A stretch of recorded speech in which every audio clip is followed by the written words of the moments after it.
Alright, part 3 of our 25-part video series. Next thing is, again, on that process, is this is a good time, especially if you're sitting in the conference room at the office, where you can have them refer to the source of the information. So if they're concerned about crime, things like that, and let's say they chose, I'll just pick a place. They like that area near Eastern and Harmon. It gives them real-time data.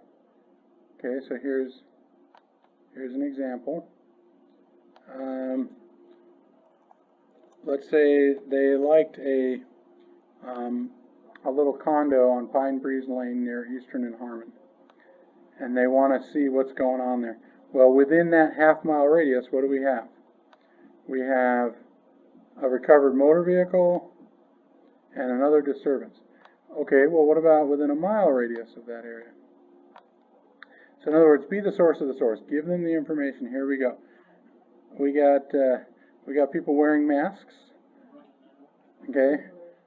We got a burglary. We got disturbing the peace. We have a guy, robbery, motor vehicle theft. Okay. So again, be the source of the source. Give them the information and let them do all the research themselves. So really, you just give them the web. You don't want to show them that, right? Exactly. You want to just you would not go here and walk them through all this. You'll go to, if anything, you'll go to www.crimemapping.com and then just show them this is what it looks like and this is what you do. Crime mapping, does that show any? Okay, so that shows any city then. It's not just Las Vegas in general. So. Crimemapping.com. So like the state Yep. and then. Yeah. Okay. Did you go to Metro also? Yeah, that's where I went. I went to the Metro website. Okay, so again, that helps you be the source of the source. Provide them that kind of information. The other thing is, if they are interested in the schools, and it's a CCSD school, just be the source of the source. Okay. As a parent, they can look up information. Just tell them, go to www.ccsd.school. or .net. There are lots of other resources for them. Just be the source of the source. The other item that you can do is in RPR. They have data for schools as well. So let's say you wanted to find out about, again, we'll just use this Pine Breeze. I just threw an address. Okay, you can actually create. Here's some information about the neighborhood. You can create a report for them, okay, based on that neighborhood. So you could do a property flyer, you could do a property report, and one of the things you can include, school test scores and school reviews. You can be the source of the source. You're not the one generating it, they're gathering that information. So that's all part of, helping control the process. They're going to forget 95% of this, but again, this is where if you have this in writing or if you have links on your website or things like that you can refer them to later, then you're good. Okay? And then, once you've gone through the whole process, answered the questions that they have, that's when then you could actually go on into Matrix. And this is what I always consider to be the fun part for them, because that's what they want to do. They want to look at properties. You're going to actually walk them through. This is what I do. Walk them through everything that you're clicking on. You're not just, sending them your favorite ones, but everything that's available based on their criteria. So only active properties. They are only interested in single family. Remember, they want their kids to be able to go play in the backyard. They only want detached. They chose, you kept talking about, that Green Valley area, so they chose a bunch of Henderson addresses. Okay, so we got them set up for Henderson properties. Oops. And they want to keep it, we can go to 260, but I really like 250 and below. I really would prefer a 4-bedroom. I'd really prefer at least 3 bathrooms. I would really prefer at least 2,500 square feet. You're just going to punch all this in. Great. That is awesome. Let's keep going. What else do you prefer? You know, single story, really kind of important for me. They want year 2000 or more. And it's got to have a pool. I mean, that's just a must. It's got to be built, you know, at least 2000 is kind of cutting it, but we'll settle for 2000. Oh, and one more thing. Okay, so now here's where we're at. You just showed them. Oh, and we're an FHA buyer. So by the way, you can go into additional fields and you can add. I think this is super important because if you're showing them conventional or cash properties, whoops, you might have a problem here. So again, there's FHA. So now you just showed, you know, Mr. and Mrs. Homebuyer that based on their criteria, 260 or less, four more bedrooms, 3 or more baths, 2,500 square feet plus in Henderson for 250,000. Yeah, that ain't gonna happen. But you don't have to, you let them. There's 0 matches. Is there anything you can live with? Well, I guess we can go for 3 bedroom. You know, oops, yeah, add it to 6.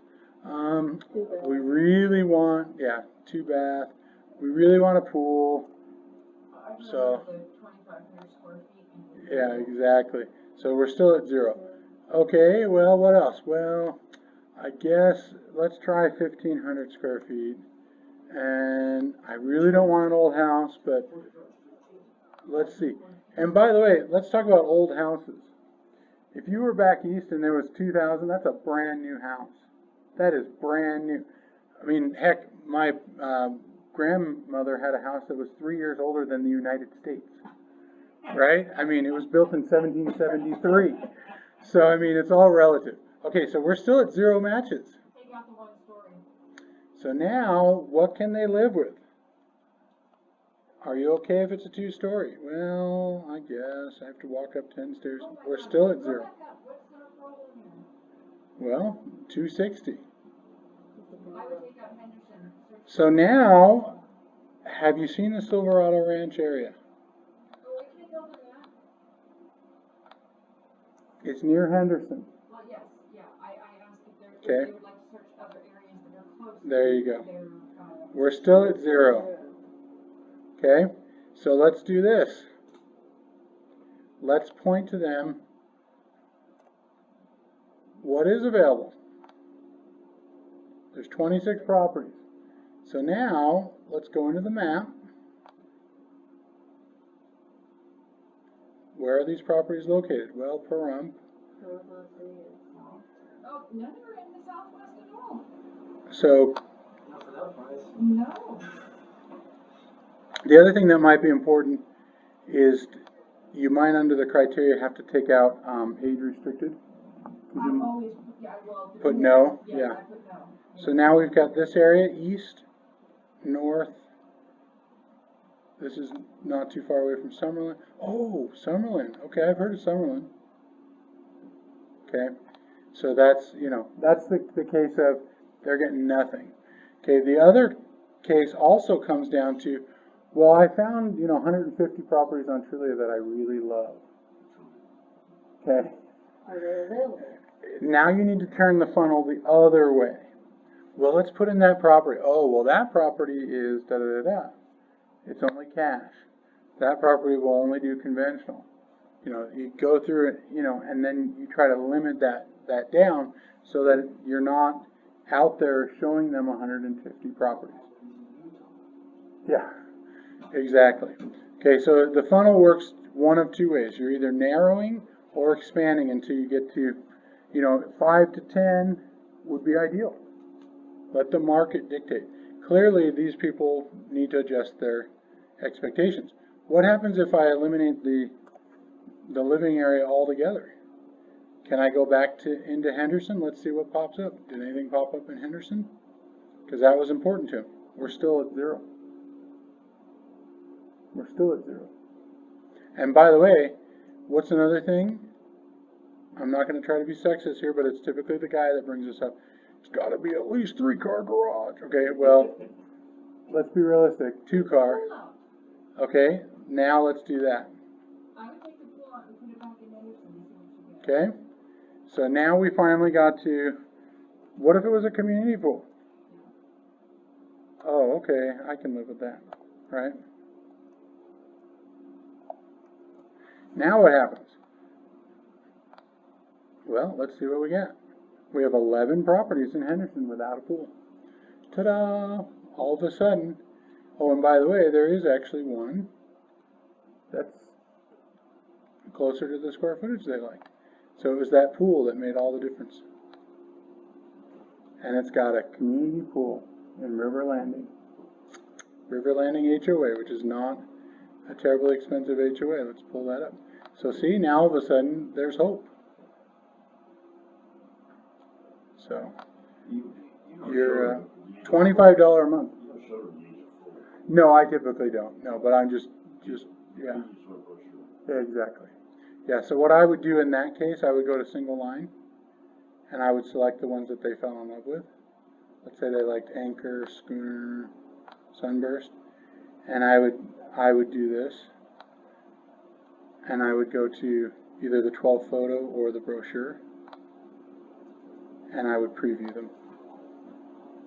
That way it's amazing. People are snoopy. They're a little, yeah. I had one, I rarely show rentals, but I actually showed one. Actually, it was perfect. I showed one property, they applied, they got approved. It was awesome. She was asking me questions, so I held, and she literally looked over my shoulder and was looking up on my sheet. She had one in her own hand, but she was like staring at it. Oh, is that how much you make? I was like, you little... Anyway, we'll edit that out of the video. Anyway, so yeah. So this is what I would do is I would show them this, and then it's got all the data for them, and then of course you could print it right off onto the printer, all of that good stuff. Which if you don't know how to do that, you can go into Back Agent, Start, and you can pull up the Xerox driver software so that if your laptop, by the way, if you ever don't bring a laptop and you want to have access to a laptop, I always leave mine in the office, and the password is on the laptop, on a post-it note, so real secure. So, but if you go under the Start menu and then you do a search for Xerox, you'll be able to pull up your driver software so you can print stuff too. Okay? We have 2 minutes and 30 seconds left of this video for any questions. Anybody have any questions?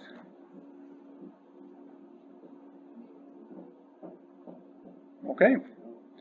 All right. If those of you who are watching these 3 videos have questions or need some of the resources, send me an email, paulrichsellsvegas@gmail.com. paulrichsellsvegas@gmail.com. Talk to you later. Bye.